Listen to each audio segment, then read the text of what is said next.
Anak, ito si Mia. Tapos yung dalawang magkatabi, yun yung mga inakay ni Mia. Ito si Mia ang nandito, yung kulay gray. Ayan si Mia. Yung dalawang inakay na yan, anak to ni Mia at ni Sugar. Ayan si Sugar, oh. May bago kasi siyang nililimliman, busy. Tapos si Dagi, nakita na natin na merong maliit na sisiu yung kanyang nililimliman, pero yung isa niyang itlog ay hindi pa rin napipisa. O, tamo, yung mga ibon natin sa ibaba, ay mga lovebirds, maingay. Kanina binibidyo ko, ang tatahimik eh. Ngayon, habang nandito ako ngayon sa taas eh, nag-iingay naman sila ngayon. Ayaw ipakita ni Dagi yung kanyang baby. Lagi niya dun sa kanyang pugad. So, ayun o, ayun si Dagi. Tahimik sila ngayon ha.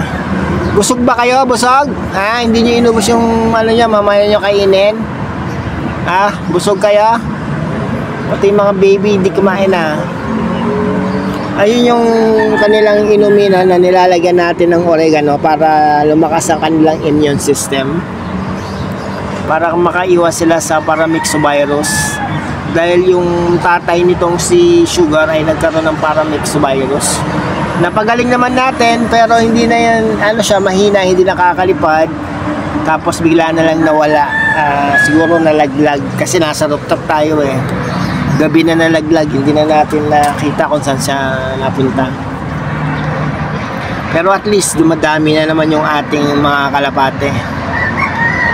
Kumbaga breeders na to, hindi na mga flyers eh.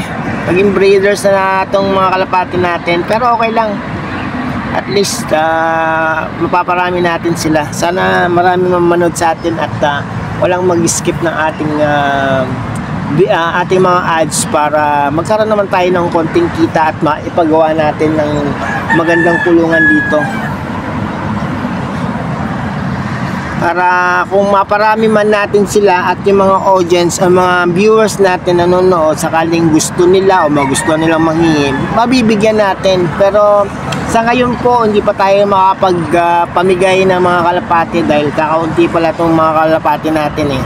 Hayaan nyo kapag dumami na sila at ready na ako magbigay, bibigyan ko po kayo.